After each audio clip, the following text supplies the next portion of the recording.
So tonight I'm excited to welcome Rachel King to talk about her collection of linked stories, Bratwurst Haven. These 12 stories revolve around a sausage factory in Boulder County, Colorado, and a cast of characters each connected to St. Anthony Sausage, which is struggling to recover after the Great Recession. It offers a compelling glimpse of small-town life and has been called an endearing composite portrait of a working-class community in transition by Forward Reviews. And everyone on our events team here at the store was very excited by this premise and by this book. And when I first opened it, I almost fell out of my chair when I saw the title page, the page facing the title page that's full of bratwurst. So it's really great. I hope they give you a poster of that, Rachel. She will be in conversation tonight with Mary Kay Zuravleff, a great friend of the store and a wonderful novelist who has a book forthcoming in June called American Ending. She's also the author of 3 previous novels, right? 3, yes. And she's taught writing at American University, Johns Hopkins, George Mason, and she's also the founder of NoveltyDC, which offers manuscript consultations and coaching. So please help me welcome Rachel King and Mary Kay Zuravleff.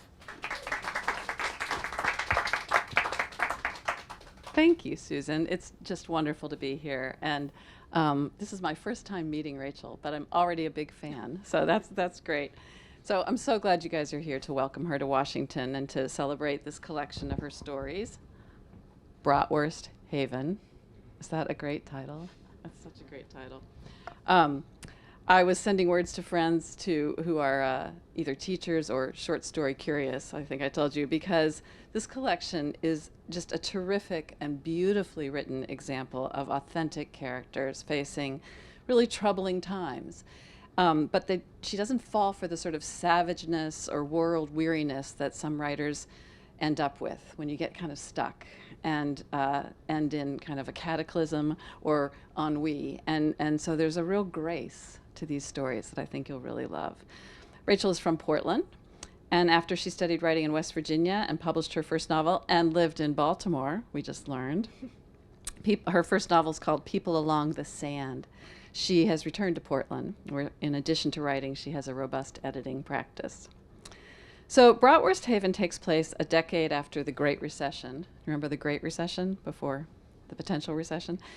And it's in Colorado, where St. Anthony Sausage has not yet recovered. There are 12 stories in here about 12 people. Many of them are disconnected from their own past, but they're connected to each other by virtue of their low-wage jobs at this sausage factory. I mean, you had me at sausage factory, which I think should be our new word for rat race. I work at the sausage factory. I think that's what we should now say. But the name St. Anthony Sausage, I thought, was just a great show of the mashup in this book, where the treasured is ground together with the beaks and the hooves and served up for breakfast.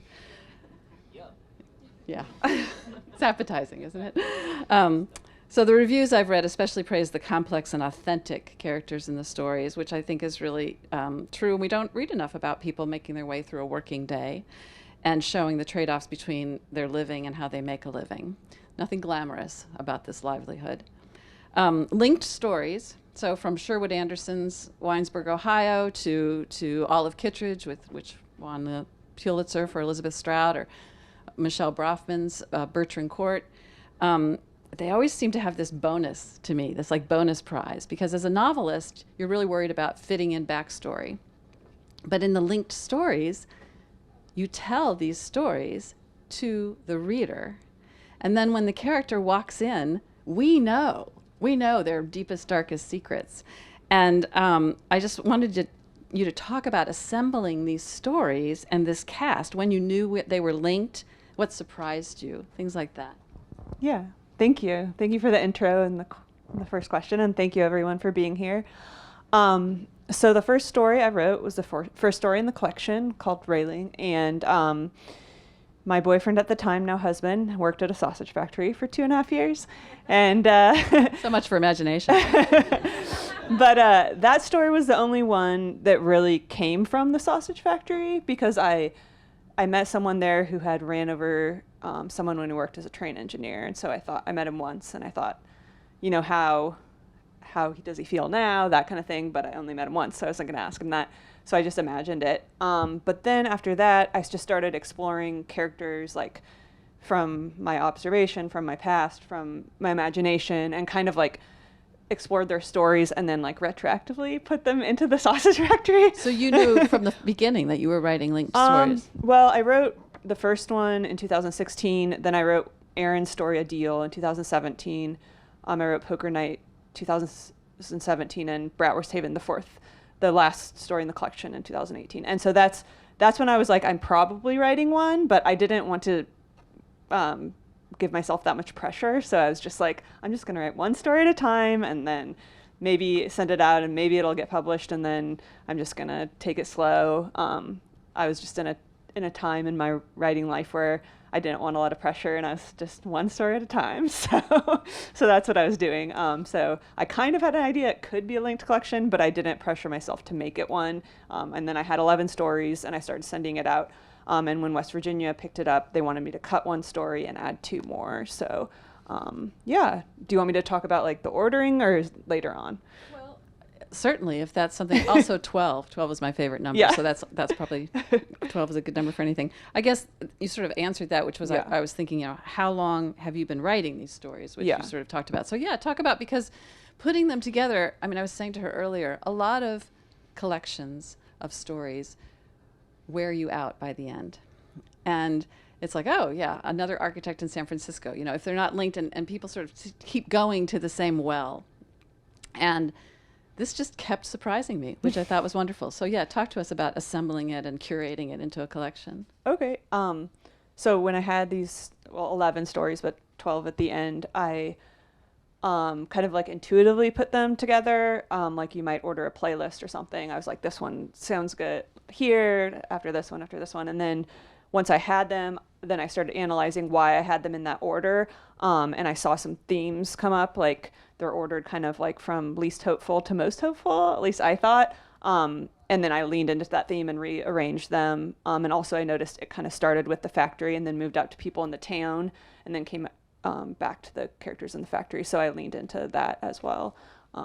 Yeah, I should say I never went into the factory that he worked in. So it's all just like he would talk about it. And then I was like, oh, this is interesting. So Well, you did a good job recreating it for us. Would you please read from one of the stories? All right. I'm going to read a little bit from the first story and then later in the hour, a little bit from one in the middle. So this is from the first story called Railing. I got a job at St. Anthony's Sausage the fall after I'd been let go from my position as a railway engineer. They'd fired me in May, and I'd spent the summer trying to find a new engineer position in the mornings, drinking at Fred's in the afternoons, and at night watching the presidential primaries and calculating how long it would take for my savings to sift through my fingers. I had child support payments on top of my own expenses, and I liked to treat my favorite bartender, Cynthia, to dinner now and then. Carlos, a regular at Fred's, introduced me to Gus, the owner of St. Anthony, and since the shop was constantly understaffed, Gus hired me on the spot. I earned less than half of what I had as an engineer, but it was still a couple dollars over minimum wage. I didn't mind the pay cut because it was temporary. My license would expire for another 3 years, and when we elected a president who had pushed for more gas and oil extraction, railway jobs would once again start to flow.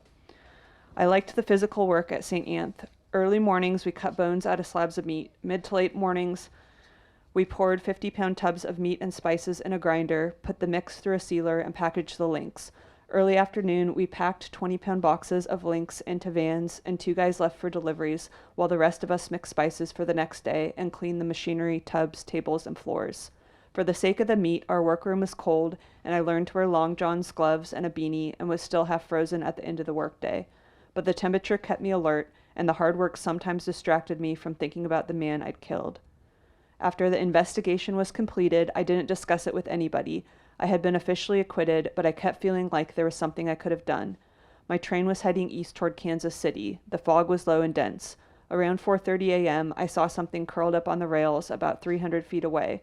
I put on an emergency brake, but knew it was too late. No, I thought, no. Right before the guy's head rose. I can't remember if I saw his eyes. I later learned he was 20 and most likely drunk or on something. Not that that changed anything. The bang sounded like we'd hit the side of a house. I told the dispatcher to send emergency responders, then got out and ran back to see if I could help a crushed body because that's what I needed to do. All 10 employees on the factory floor were supposed to do everything, which worked as well as you might expect, especially with no manager and Gus always upstairs in the office doing paperwork with his daughter. This old guy Joey had worked there almost 40 years and seemed the most likely person to manage, but he usually kept his head down, only speaking to tell a story about old school St. Anthony or to tell Gus off. Joey had no teeth and flabby white arms and took a smoke break every 30 minutes. Because Gus's father had promised Joey a salary comparable to what unionized factory workers earned back in the day, he was making 15 or 20 more per hour than the next highest paid employee. If Gus threatened to lower his pay because of his smoke breaks, Joey would threaten to rat on Gus for his violations. He didn't pay us overtime. He gave us one 20-minute break in an 8 or 9 hour day, and he dealt with some of his clients under the table. Gus probably figured the more Joey smoked, the sooner he'd die. Rumor was he had cancer. I was glad Aaron from Appalachia sometimes told us what to do. If we were milling around, he'd say, "Let's move on to the grinder," or "Who wants to help me wash tubs?" If Carlos or my high school classmate Matt were running their mouths instead of cutting, Aaron would glare. Sometimes they'd glare back, but I think we were all grateful someone kept us on task so we could eventually get out of there. There was Elena, Kathleen, and Honey, the 3 women, Pete, a native guy, a couple other Hispanic guys, and another white or 2, depending on the week. Enrique, a Mayan Mexican, was the second hardest worker on the crew. He moved quickly and precisely, listening without comment while we joked and complained, probably because he didn't understand much of what we said. Gus could appear at any time, so we saved most of our bitching about him for the bar. Sometimes we worked without speaking at all, the scrape of our knives or the churn of the machinery the only noise. Thank you. Okay, see what I mean? So she's never been in a sausage factory. It's terrific, and to lay out the whole cast in that opening, and also he's already down on his luck, and then it kept me from thinking about the man I killed. And each story has this feature. It reminds me of Edith Perlman. Do you know her work at all yet? So you're reading, you're already completely engrossed, and then you raise the stakes. And I think that is so difficult and so admirable. So can you talk about that the sort of, as you're writing, if you have that already set out, or if as you're writing you think of ways to make it worth even more? So I usually start with a specific character in a specific situation and then go from there. And I would say, to answer your question, I don't really think about it. So it's a gift then. usually usually they have issues going on in their lives. Well, I think it often, there's something that isn't right in their life, there's something that isn't right in their life, in the life of the story, and then there's kind of something that's off, in their life in general, but is affecting the one thing that is off in the story. But I hadn't really thought about that until now. It's just terrific because you feel like it's almost having the rug pulled out from under you. You're reading it and you're thinking, oh man, he's got to make child support. He's already, and yeah, he lost his job, and then it's helped me from stop thinking about the man I killed. And just as they're constantly cutting meat from bone and grinding things up, I mean, it's just putting you through that in each story. And it was also interesting to me, it's not so easy to keep 12 people straight. And in each of the stories, a lot of them trot through because it's an office situation. And then, I don't know if you noticed this, but every time you mention a business, all of the businesses have people names. They go to Fred's to drink. They deliver this to Larry's. They go to Gilda's. I was like, you couldn't even call it, the restaurant on the hill or something. I thought, there's so many people, and it's completely distinct. So I guess Colorado is one of the interesting things about this book. It's set not in Boulder, not in Denver, kind of just off to the side. And your first novel was also deeply rooted in place. Mm-hmm. It's about the beaches in Oregon. And I was thinking about, Jane Smiley talks about how setting is often a character for her, and that setting often comes first. She's populating a city or a farm, and so I just wanted you to talk about setting and character. Yeah, definitely. Thank you. So for me, setting and character are just intertwined. I guess it could be a place, but I think the character is affected so much by where they live that they're not separate for me, and it comes to me at the same time. And one of the things I was exploring through this collection is like what a Westerner is, a Western American, because I had lived in Baltimore and West Virginia, but I'm from Oregon. My family's from the Northwest for like generations and generations. So when I moved to Colorado, all of a sudden the culture felt kind of like Oregon to me, but I couldn't pinpoint why. And so that was something that I was exploring through this collection very subtly. Like I had written a story while I lived there that explored it on the surface. But this one I was just like, I'm just going to explore people in the West and kind of see where that takes me. And also it's like, but we're not Boulder. Yeah. We're not Denver. So it's that kind of, hinterland. Yeah. I grew up in Portland, but my mom grew up in Oregon City, like the end of the Oregon Trail, and her dad worked in the mill there. And it kind of has a similar feeling to the towns in here where it was like a mill town and now it's kind of a suburb of Portland and it's like gentrifying. So I felt like I came at it from that angle as well. Like I did live in some of these towns in Colorado, but then when I moved back to Portland, I was working in a library in Oregon City. And so I kind of saw the different people, like the people who had moved from Portland, and then also the people who had lived there for generations. Some of them are relatives, and they it was just a different kind of people. There's place as refuge, right? Yeah. We've gotten away from and landed Yeah. here, and then there's place where they're stuck. This is a guy I knew from high school. We've never gotten out of here. Yeah. And all of that is taking place here. You're also a published poet and an accomplished editor. And both of those professions are very attuned to language and also concision. And so I was thinking about that can you talk about how poetry and editing, either one or both, are of a piece with your fiction writing? Yeah, I've been editing, I guess, for like 12 years now, seriously. And I think it has helped when I'm working on my own stories that I can edit. I can be harsh with them and just cut a lot more. And I think that's been helpful as an editor. And in poetry, I think looking at images, and that's how it has affected it, like the images in the natural world. I think that's how the poetry comes into play in my fiction. Oh, I like that, starting with an image. Yeah. Yeah. So. Would you read I made a request. Would you read to us from another story? Sure. So this one's called Poker Night, and some of the same characters show up. It's the middle of the story, or a couple pages in. The kitchen had quieted while Carlos was on a liquor run. Now the game in process, Monica heard laughters, yells, and burps. She put her book aside. In the kitchen, Aaron stood above the table, arms crossed. The other men sat playing. She ran her eyes over the players, the pile of money. You know the rules, Aaron asked.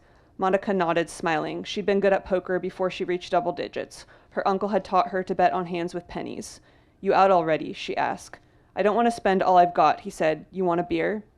He opened it for her, and they stood over the table, holding Coors Light bottles. Monica's eyes flitted over the hands of cards. She clucked to herself when a guy didn't risk enough on a good hand. Her desire for a quiet night with Carlos was fading, replaced with excitement for the game. She'd finished the beer. I think I'll play, she said. Take my seat, Nathan said. I've lost enough. She sat to the left of Carlos, a bottle of Jameson set to his right. Now you're in for it, Carlos said to the table. They all anteed up, and Enrique raised the bet. She had 2 kings and 2 jacks and saw his raise. Enrique folded. Carlos went 2 more rounds, then she faced off with Pete. He had 2 tens and 2 queens. What did I tell you? Carlos crowed as she pulled the money toward her. Pete shrugged. She won 2 of the next 5 hands. Pete shifted in his seat. I'm low on cash, she said. Can we bet alcohol? Carlos shook his almost empty Jameson bottle. I'd have to sit out. Of course you've drunk yours, Pete said. Like you didn't help. We could bet something else, Pete said. Maybe Nathan could cut off the loser's hair, Aaron said. Carlos turned his head. No one's cutting off my hair. Why Nathan? Monica asked. Enrique said he'd been trained as a barber. I don't have my clippers, Nathan said. I have some, she said. Carlos turned to her. You want your hair cut off? Buzzes for the men ear-length for me, she smiled. How about it's just an option, Nathan said. Something you can bet on if you're out of money, or just don't want to use it. Carlos put his arm around her chair and grinned. What the fuck, he said. The other men said it was more or less okay with them. Nathan set in to play another game. Pete anteed up using money with the rest of them, then bet his hair on a second round. They all discussed whether he had to bet more money or more hair on the next round, but decided that by betting your hair, you could stay in as long as you liked. Pete, who had a straight flush, won. Pete won the next game, too. Monica wondered whether he was going to bet his hair until he lost it. A couple games later, she had a full house. She considered folding to spare Pete the embarrassment, but then thought at this rate he was going to lose his hair sometime. Might as well be now. Pete's face flushed when he lost. It's like he wanted to get his hair cut off, Aaron said. Monica went to the bathroom to get her clippers and scissors. To save money, she'd cut Raina's hair. She'd trimmed Carlos twice. He liked the longer, floppy look. On her way back to the table, she noticed the Jameson was empty. Whether Carlos or the others had finished it, she didn't know. Someone had pulled Pete's chair to the middle of the kitchen. He sat on it, elbows on knees, head in hands, rubbing his face. You need a haircut anyway, Nathan said. Lots of split ends. I'm going to layer. 1, 2, 3. He touched the bottom, middle, and top of Pete's head. Pete nodded and sat up. Enrique went out back to smoke. Aaron grabbed another beer from the fridge. Monica filled a glass of water and drank it over the sink. Indians look better with short hair anyway, Carlos said. Shut up, Pete said. Monica turned. Carlos winked at her and with a pack of smokes in hand staggered out back. He had to grasp the door trim to steady himself. I love that. I mean, again, you're interested in the story, and then they say, we could bet your hair. And you think, okay, I want to see how this turns out.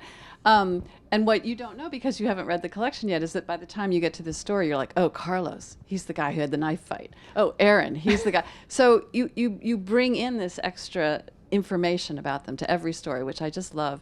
Did you walk away from any of the stories and then discover something about the people and were able to come back?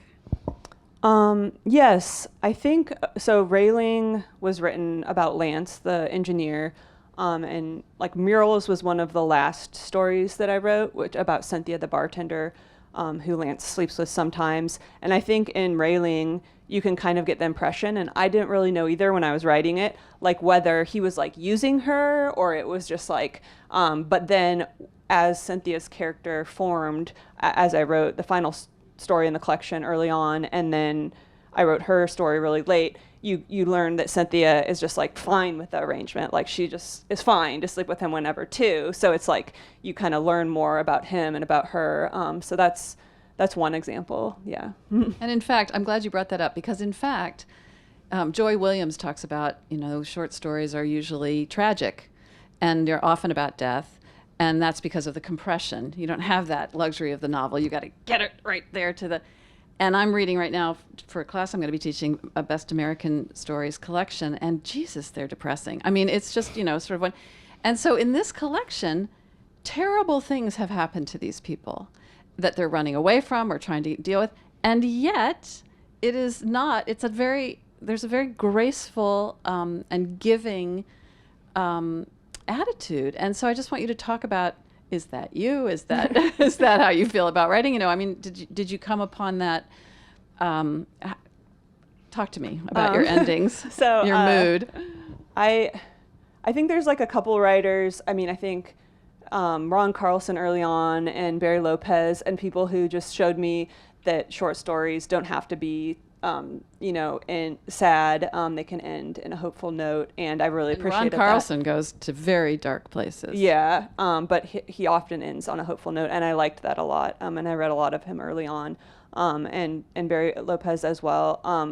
There's other authors I'm not thinking of now, but so I think I internalized that, and I liked that, and so maybe unconsciously I tried to mimic it. But I also think in this collection I was trying to explore how like low-wage workers can support one another, and so.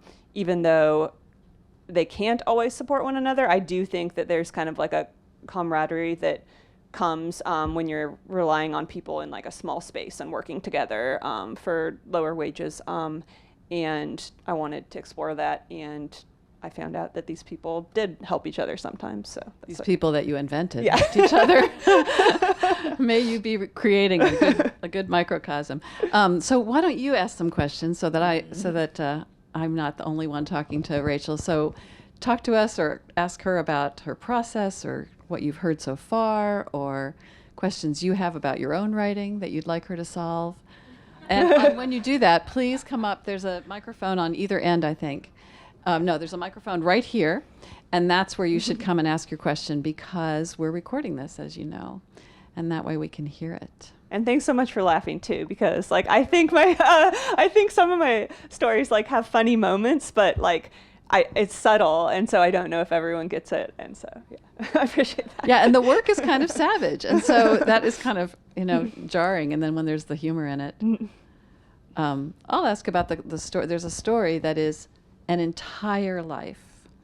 And that reminded me, Alice McDermott used to give that as an assignment to her students, write an entire life in one short story. And then she did it herself. And there's a beautiful story that came from that called More that you probably know. But you have a story, and even that one where we know it's going to be his whole life, so we kind of know how that's going to end. Even that one is very uplifting. Yeah. So can you talk about that, writing a whole life in 12 pages? Well, I guess I gave myself that assignment kind of, and when I started out, I knew I wanted to trace his life in relation to the town, which you can kind of sense that happens, but it ended up tracing his life in relation to another friend. It's called a friendship, and so that he's a lifer from that town. Yeah, and he'd I got the idea just like studying the history of the town and wanting to explore that more through a character.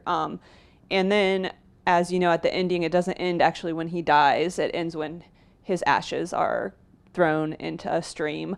So it's from his point of view, but and I consider myself very much a realistic writer. But for me, that just surprised me. Like when I was writing, like I knew his story wasn't over, and I often wonder about that kind of thing and where the consciousness of people go. And for me, it still seemed realistic to keep writing afterwards. It was lovely. And since you've already given the ending away, and I already gave the ending away, I'll say that my favorite part of that story is when his occasional girlfriend comes in and he's dead, and he's so relieved that he doesn't have to get up and deal with her. He's just in the chair and it's over, and he's thinking, oh, good, I don't have to get up and talk about this. So he's had a rough life. He's had a very rough life.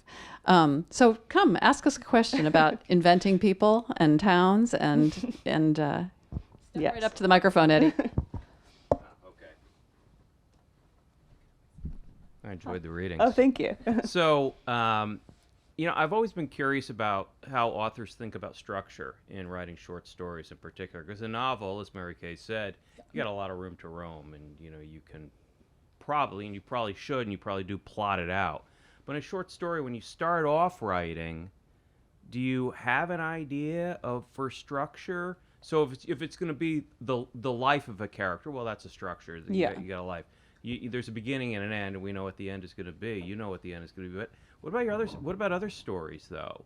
When you begin, do you have a sense for plot and structure and where it's going to wind up? Thanks for the question. I would say sometimes, but most often no. For me, sometimes more a sense of the structure than the plot for me. So like A Deal, one of the ones in here, it was, again, I was trying to write a story set in one day. So I knew it was going to be set in one day, but I didn't know how many scenes were going to be in it. I didn't know what was going to happen with the plot. I just knew this guy had gotten, in a one-night stand, he'd gotten someone pregnant, and then she was going to offer, anyway, I don't want to give away all of the stories, but I just knew the situation, and then I kind of felt it through there. And often for me, maybe like 3/4 the way through writing a first draft, I'll see the ending and then write toward it, but like not for the first part. And then often I'll have to like adjust the first 3/4, whereas like cut things, move things around, stuff like that. But for me personally, I would say structure more than plot, but yeah, almost never plot. Yeah. I mean, it sounds a little bit like the process of starting with a bunch of ingredients and maybe the idea for a dish, but you just start cooking and see where it goes, see where the inspiration leads you. Or you open the cabinet and you don't have paprika. So now what are you going to do? Right, and you improvise. Yeah. Yeah. Anyway, thank you. Yeah, of course. My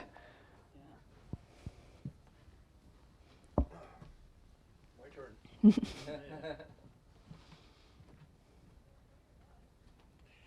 I'm also a writer, and I want to know if you do what I do. This happens to me a lot. I get an idea, a moment, something happening. I'm so entranced by that moment of what I'm watching that I write it down as fast as I can. Then I think to myself, what kind of a person would have been in this situation? Then I have to go and write that. And I think, what happened to lead up to this? Oh, then that leads back to the earlier part of the book. And then afterwards, what happened afterwards? What was the end result of all of this that happened? Does that ever happen to you? I think with short stories, or yeah, with my novel too, it came from a boy looking for agates on the beach. Like that's where my novel came from. And there's 5 main characters in it, and it's characters working for and against the beach bill. And it just came from this little boy looking for agates on the beach. So I understand that process. Okay. I think for me, the character and the situation kind of come at the same time. I don't think like what kind of character would do this personally. It just like, it's already there kind of. And then afterwards, sometimes I think about where that character came from, like in my past or imagination or different things. Like Pavel in this one, he came from like all different aspects of like my past and experiences and observations. But at first I just like write the character. Yeah. Well, that leads to another question I was thinking about.